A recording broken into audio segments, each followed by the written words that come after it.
Lucifer before the fall, the light of heaven. Before darkness ever touched his name, Lucifer was one of the most radiant beings in heaven. Created by God with beauty beyond imagination, he was not a symbol of evil, but of light, brilliance, and perfection. His name itself meant light-bearer, and he moved through heaven with a presence that reflected the glory of God. Every part of him was crafted with purpose, wisdom, power, and splendor all woven together in harmony. Lucifer was not ordinary among angels. He held a position of honor, possibly leading in worship, surrounded by heavenly music and divine presence. His voice, it is said, carried a sound that resonated through heaven itself, a reflection of the Creator's beauty.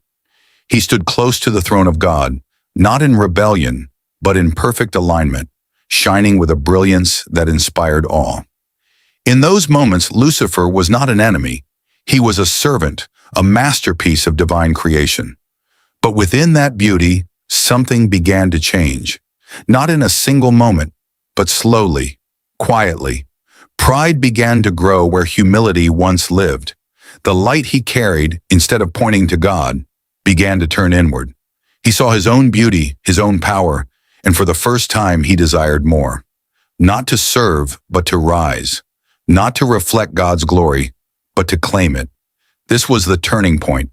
Heaven, once filled with perfect harmony, felt the shift. The one who was created to shine began to desire the throne itself. And in that desire, the light that defined Lucifer began to fade. What was once pure became corrupted, not because God changed, but because Lucifer chose a different path. His story is not just about a fall, it is a warning. Even the most beautiful creation can lose its purpose when pride replaces obedience. Even the closest to glory can fall when they forget the source of their light. Before he became known as the enemy, Lucifer was a reminder of what it means to be created in perfection, and his fall reminds all creation of a truth that echoes through eternity. True power is not found in rising above God, but in remaining faithful to him. If you believe that humility keeps us close to God, type Amen in the comments.